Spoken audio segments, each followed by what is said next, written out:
How you doing there? Welcome back to Babylon Talmud. Today we're studying Daf. Where are we? Gewaldig. Okay. I just thought of a good idea.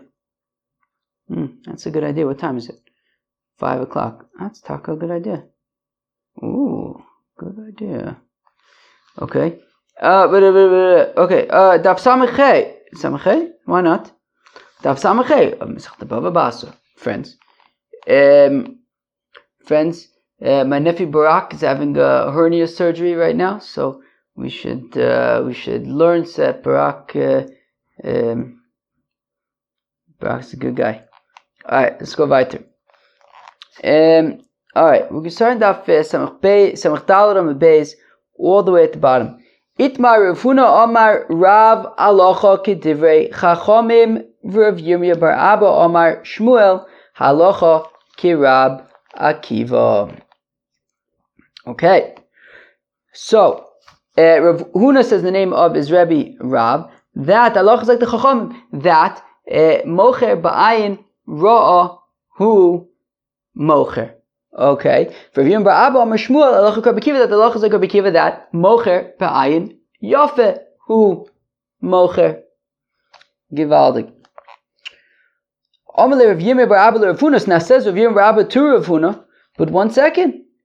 Rav Huna, you're saying that Rav's opinion is that mocher ba'ayin ra hu mocher. V'azimnin sagin amrisa kami derav hilchus l'krab akive v'lo amali v'lo midi ha. But says Rav Yirmiyah bar Abba to Rav Huna, but many times zimnin sagin many times amrisa kami derav hilchus l'krab akive. I said in front of Rav that the halacha is like Rabbi Akiva. V'lo amali v'lo midi, and he never said anything to me. So Rav Huna, how could you say in the name of Rav that the halacha is like the Chachamim, that mocher ba'ayin ro mocher? Says Rav Yirmiyah bar Abba, but I've said in front of Rav 1,000,000 times that the halacha is like Rabbi Akiva, and he never said anything to me. So Amar le eichi tanisa. So Rav Huna is a little bit confused, and he's like, well, that doesn't really make sense to me. Can you, Rav Yirmiyah bar Abba, tell me what exactly you said before Rav and how exactly you explained the machlokes? Amalei ipcha tanina. And Rav Yirmiyah bar Abba said over the machlokes to Rav Huna, but he got it backwards. According to Rav Yirmiyah bar Abba's version, he said that Rabbi Akiva Taka held mocher ba'ayin ra hu mocher, and the Chacham held mocher ba'ayin yafa hu mocher, which means that when Rav Yirmiyah bar Abba was saying in front of Rav that the halacha is like Rabbi Akiva, what he was be'etzim saying is that mocher ba'ayin ra hu mocher. So mishum achi lo amalach v'lo midi. So says Rav Huna, well, that's punkt why Rav never said anything to you, because be'etzim you were saying mocher ba'ayin ra hu mocher, and Rav agrees with that. The thing is, you got it backwards. So therefore, so Rav be'etzim holds mocher ba'ayin ra hu mocher, like the Chachamim. Rav Yirmiyah bar Abba, when he was saying in front of Rav and he's saying the halacha is like Rabbi Akiva, it's because he got it backwards, and Rabbi Akiva is confusing the opinions. But really, be'etzim, what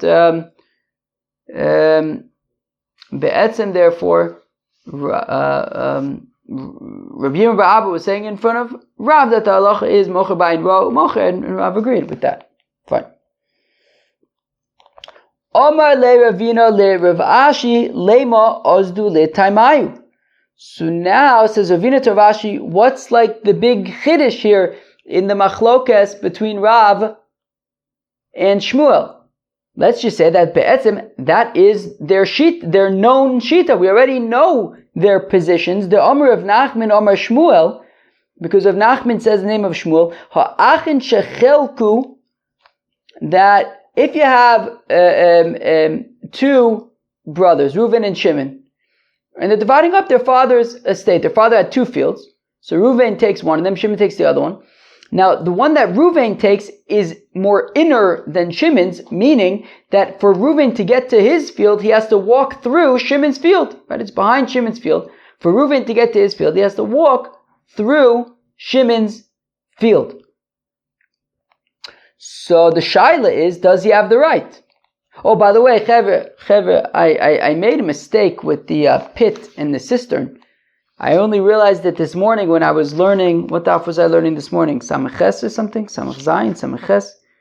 I only realized today that Samach Zayin that Itaka got the pit and the cistern wrong. It's not that he was selling the house and the property, and the pit was on the property. The pit was below the house. I didn't chop that. When we're talking about the pit and the cistern, it's a house. And below the house is a pit, or beneath the house is a pit or a cistern. And I guess when we talk about, retaining a way to get to the pit or the cistern, it's through the house. I didn't get that. I thought it was like a derech, like a way, like a path in the field, in the property. Okay, fine. So just wanted to clarify that. Anyways, so in this case, with Reuven and Shimon and they're dividing up their father's estate, so Reuven takes the inner field, Shimon takes the outer field, and the shaila is, does Reuven have the right to walk through Shimon's field to get to his field? So, if Reuven and Shimon divided up their father's estate, Ein Loen, so Reuven has no right, Lo derech ze al ze, Reuven does not have a right of way through Shimon's field, V'lo sulamis ze al ze, nor can one put a ladder in the other's property. V'lo chlonis ze al ze, and if one has like windows, he can't prevent the other one from building a wall next to it. V'lo amas hamayim ze al ze, and he can't construct a water channel through from one to the other. V'zaru boyin shalachas k'vuosein, and be careful with them because this is the halacha. So according to, okay, let's go back there for a second. V'Rav Omer yesh loin, and Rav says that Reuven can walk through Shimon's field to get to his own field. So what do we see? So be'etzem, the father passed away, and in the estate there were two fields in the estate. Now, so be'etzem, Reuven's taking the inner field, Shimon's taking the outer field. Okay. So now, wait, I think we're talking about fields, right? So Reuven takes the inner field, Shimon takes the outer field. So now here's the thing.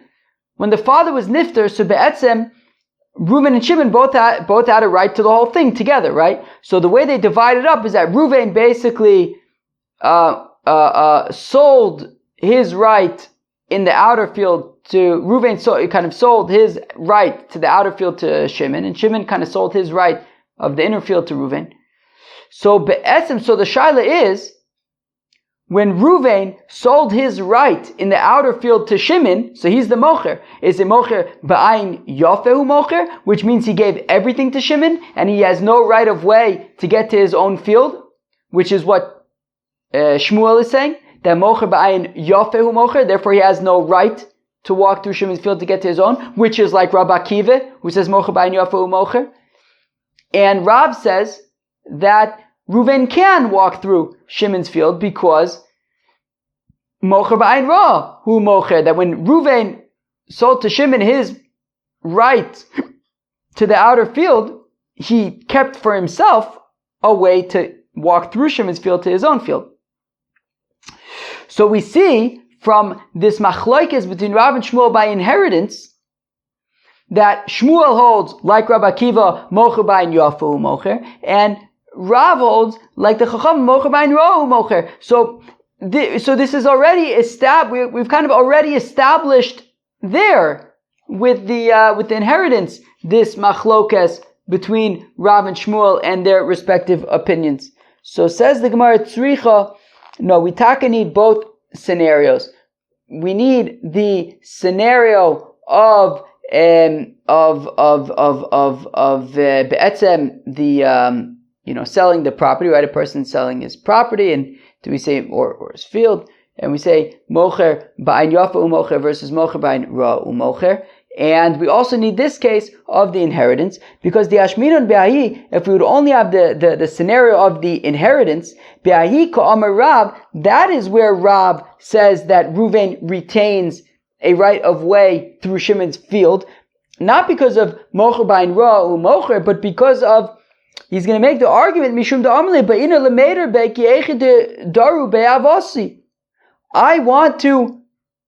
I'm not asking for anything special here. Reuven argues to Shimon. He says, look, all I'm saying is, I want to be able to have use of the inner field just like our father had use of the inner field. How did our father get to the inner field? He'd walk via the outer field. So I just want to do the same thing. So it's not a shayla of mocher b'ayin ro mocher. It's that when it comes to inheritance, he's saying, look, Reuven says to Shimon, you and I both know that basically we're dividing up our father's estate, and let's divide it up the way that he used it when he was alive. Because the pasuk after all says that in place of your fathers will be your sons. So let's do everything the way our father did it. But in just a regular case, when somebody's like selling his house and he keeps the pit, how does he get to the pit? Maybe you would agree with Shmuel that mocher be'ayin yafeu mocher, and he would be a generous seller, and he would not automatically have a way to get to that pit. And if we'd only have the case of the pit, that is where Shmuel says mocher be'ayin yafeu mocher aval beha, but by the inheritance, ema modi leila Rav. Maybe he would agree with Rav that that he can make the argument, I just want to live here like our father lived here, tzricha, therefore we need both cases, and neither one of them are superfluous. Amle Rav Nachman, the Rav Huna says Rav Nachman to Rav Huna, right? So Rav Nachman had quoted Shmuel that mocher ba'ayin yafeu mocher. Rav Huna had quoted Rav mocher ba'ayin ro'u mocher. What's the halacha? So Amle Rav Nachman, the Rav Huna says Rav Nachman to Rav Huna hilchasa kavosin. Is the halacha like us? Says Rav Nachman to Rav Huna, is the halacha like our team, like Shmuel? Or hilchasa kavasaycha, or is it like your team, like Rav? Omar Lei ilchsa kavasaychu. Rav Huna says the halacha is like you, is like Rav Nachman, is like Shmuel. Dimakravisu lebave de Reish Gelusa de Shchiche Dayone, because Rav Nachman was the son-in-law of the Reish Gelusa, and therefore says Rav Huna to Rav Nachman, I'm going to defer to you since you live among the Reish Gelusa, and by the Reish Gelusa there are a lot of Dayonim, there's a lot of judges. There's another verse I think which says Dinim. There's a lot of cases, and therefore, sort of you kind of have the experience of how to deal with these kinds of cases. And if you're saying that the halacha is, and that you understand from your experience, from your real life experience, that the halacha is that mocher ba'ayin yafeu mocher, so that is how we're going to paskin. Itmar, we stated shnei batim ze lifnim mi ze shneim b'mecher shneim b'matana. Ein lo en derech ze al ze. V'chol shkein chitzon b'matana ufnim b'mecher zeo.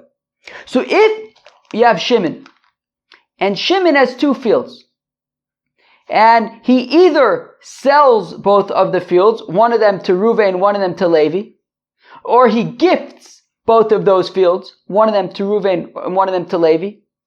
So in both of those cases, if Reuven gets the inner one, and Shnei Batim, we're talking about houses. So if Reuven gets the inner house, and Shimon and Levi gets the outer house, Reuven would have no right to walk through Levi's outer house to get to his inner house because they're both equal, right? Meaning, in the cases that we've been talking about up until now, is Shimon is selling his house to Reuven and he retains part of it. So the shaila is, does he also retain a way to get to that part? Because and then we say when the mocher ba'ayin yafeu mocher ba'ayin ro'u mocher, that when the seller is selling something to somebody, is he a generous seller? Is he an ungenerous seller?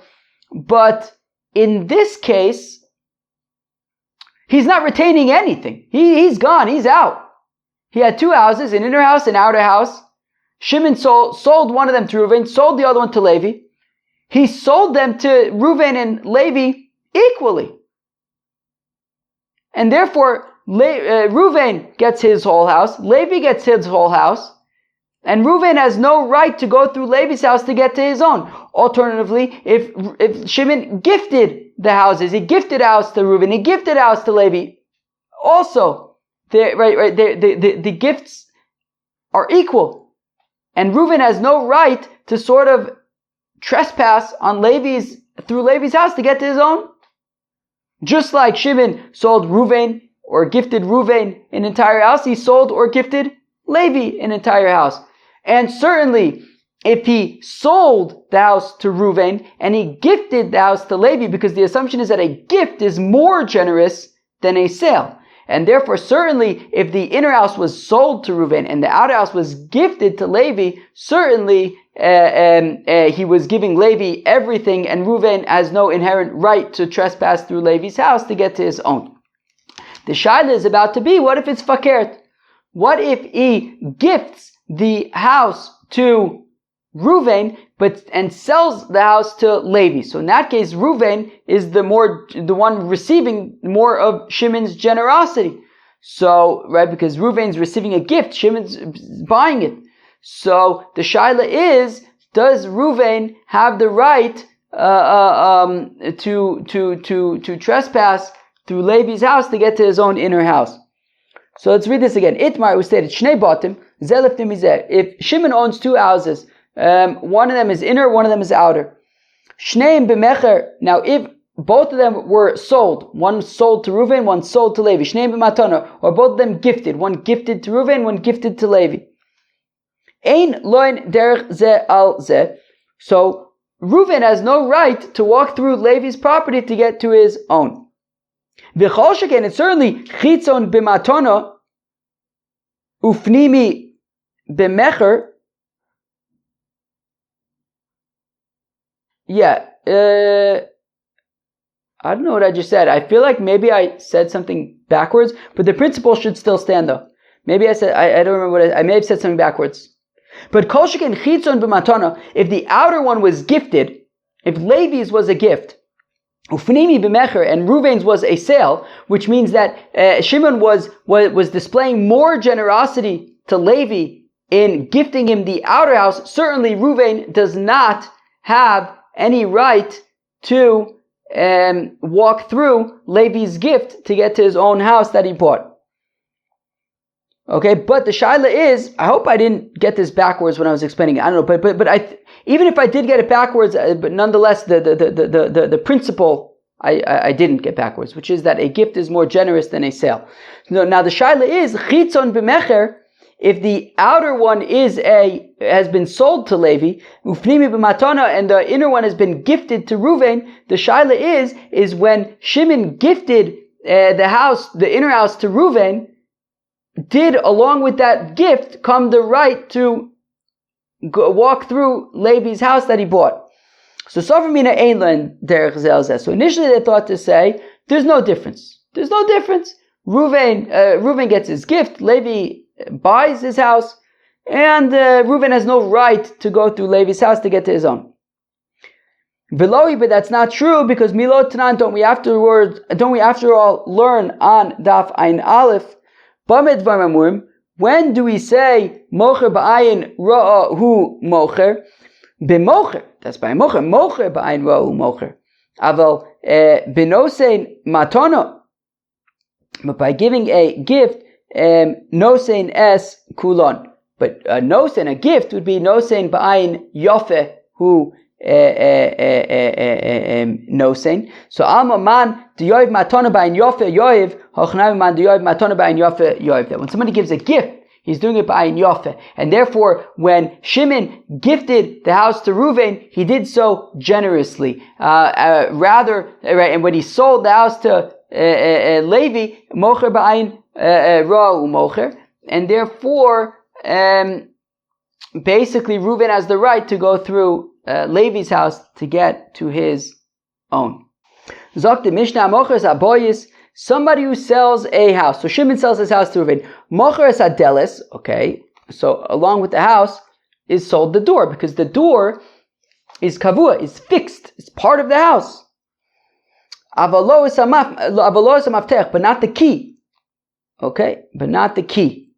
Okay, the key is not as kavua. We're going to see in the Gemara a little bit about it, but the key, let's just say, is not as kavua as a door. Mocher samachteshes, if he sells a mortar I think is something that you could put like spices and stuff in. I think the mortar is the container, and the pestle, I think, is the knocker.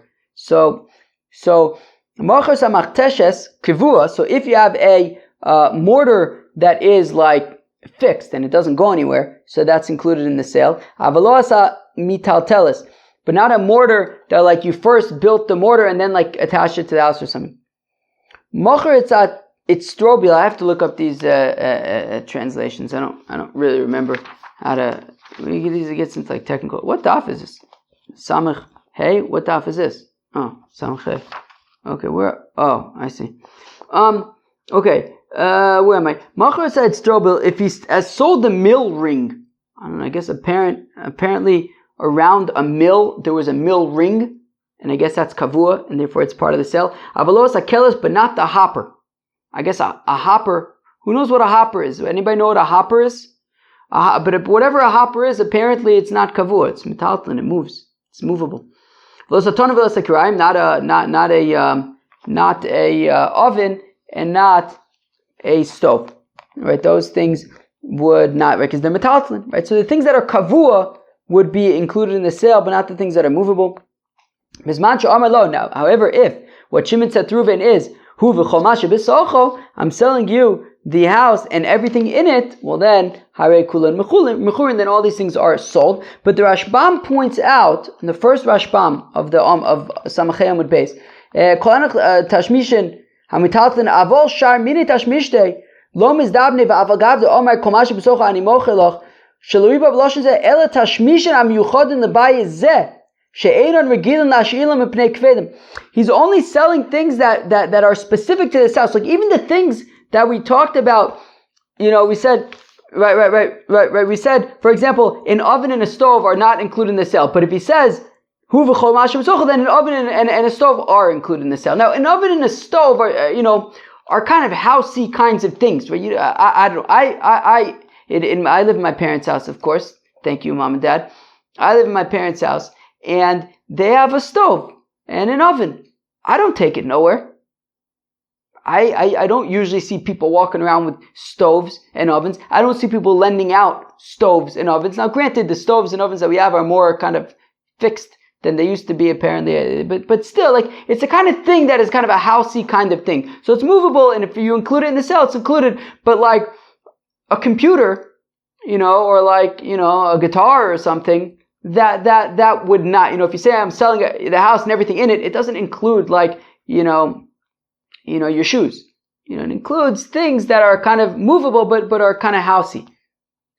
Lema Masnisin Delok Reb Meir says the Gemara, let's say that our Mishnah is not like Reb Meir. The Reb Meir ha'omar, because Reb Meir says, Mocher is hakerim, that if you sell a vineyard, Mocher tashmisha kerim, you oichit, sell the things, the movable things, I guess, in the kerem. So there you have it. So our Mishnah had said that the movable things are not by default included, but Reb Meir seems to be saying that the movable vineyard things are included in the sale. Reb Meir, no, you could say that it's Reb Meir, Hasam Kviya Achalo Kviya. Well, there by the kerem, when he's saying that things are included, it's things that would be like, kavua in the kerem. Things that are like part of the kerem. Alright. I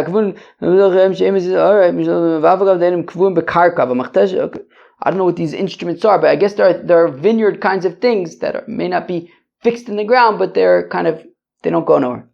All right.